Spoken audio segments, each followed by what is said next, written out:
ઘણી વખત હું કથાની અંદર એક વસ્તુ કહું, એક વાત કહું કે મનને તમને આ ઘોર કળિયુગની અંદર આ જ્યારે કલિકાલ આ મનને તમને દજાડી રહ્યો છે, હું અને તમે જ્યારે કળિયુગમાં દાઝી રહ્યા છીએ, ત્યારે મનને તમને શાંતિ ક્યાંથી મળે?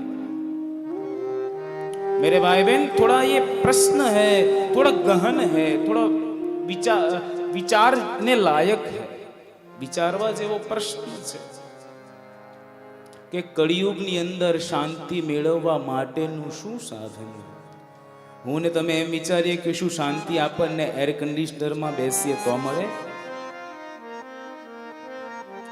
શાંતિની પરિભાષા મેં ને તમે એવી કરી નાખી કે જેની પાસે મોટા બંગલા હોય, જેની પાસે મોટી મોટી ગાડી હોય, જે 24 કલાક સારા સારા બ્રાન્ડેડ કપડાં પહેરીને ફરે, એ વ્યક્તિને જોઈએ તો આપણે વિચારીએ કે એ વ્યક્તિ શાંત છે, એની પાસે શાંતિ છે.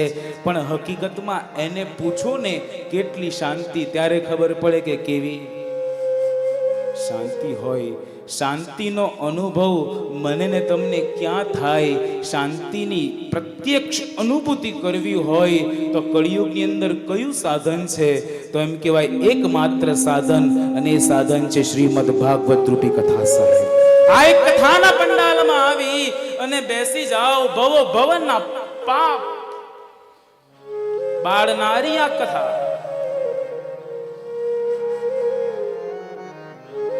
યોગાનો યોગ, એક એવો સંયોગ ગોઠવાયો. સંયોગ એવો કઈ રીતે ગોઠવાયો? રશ્મિમાં એમ તો આપણે કથા અધિક માસમાં કરવાના હતા.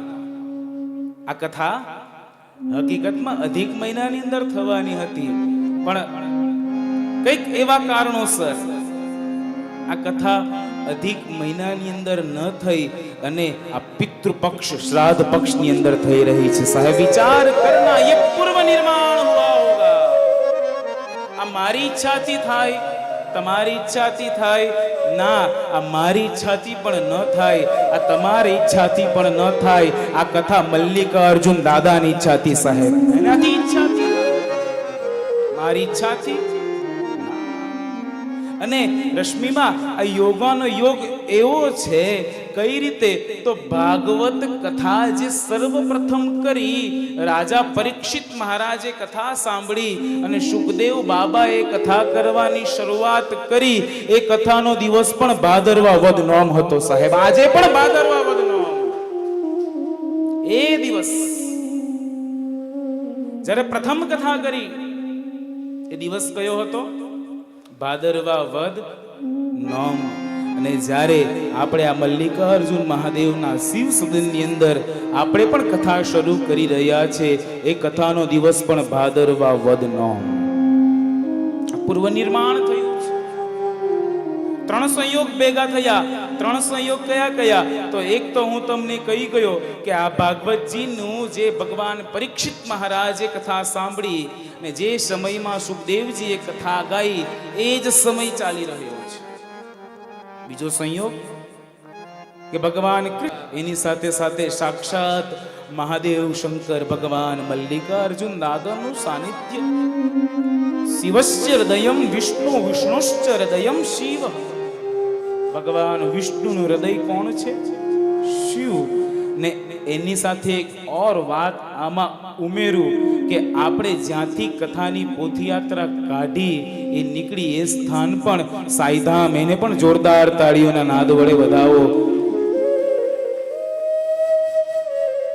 અને સાથે સાથે આ મારી કથા જીવનની આજે 21મી કથા આજે હું અહીંયા કહેવા જઈ રહ્યો છું.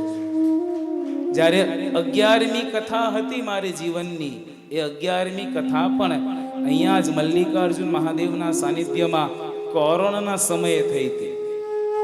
અને આજે 11 પછી ફરી પાછી 21મી કથા અહીંયા લઈ આવી. ભાગ્યોદયેન બહુ જન્મ સમર્જિતેન સત્સંગમ ચ લભતે પુરુષો યદાવે. જ્યારે મારા તમારા ભાગ્યનો ઉદય થાય, વિપુલ પ્રમાણમાં હું ને તમે આપણું જન્મ ભગવાનને સમર્પિત કરીએ, ત્યારે મને ને તમને એક વખત મનુષ્યનો દેહ મળે. મનુષ્યનો દેહ તો મળે, પણ એની સાથે સાથે એમ કહેવાય કે આપણા પર ભગવાનના 4 હાથ છે. એ કઈ રીતે ખબર પડે? તો મનુષ્યનો દેહ મળે અને એમાં એક વખત સત્સંગ સાંભળવાનો અવસર મળી જાય તો સમજવાનું કે ઈશ્વરની કૃપા છે.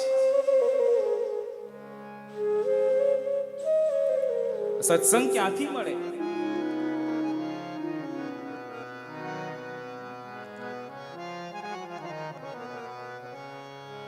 રામચરિત માનસની અંદર બાબાજી પ્રમાણ આપી ગયા કે બિનુ સત્સંગ વિવેક ન હોય. આ મને ને તમને જે વિવેક પ્રાપ્ત થાય એ વિવેક કઈ રીતે પ્રાપ્ત થાય? તો એમ કહેવાય સત્સંગમાં જવાથી વિવેક મળે.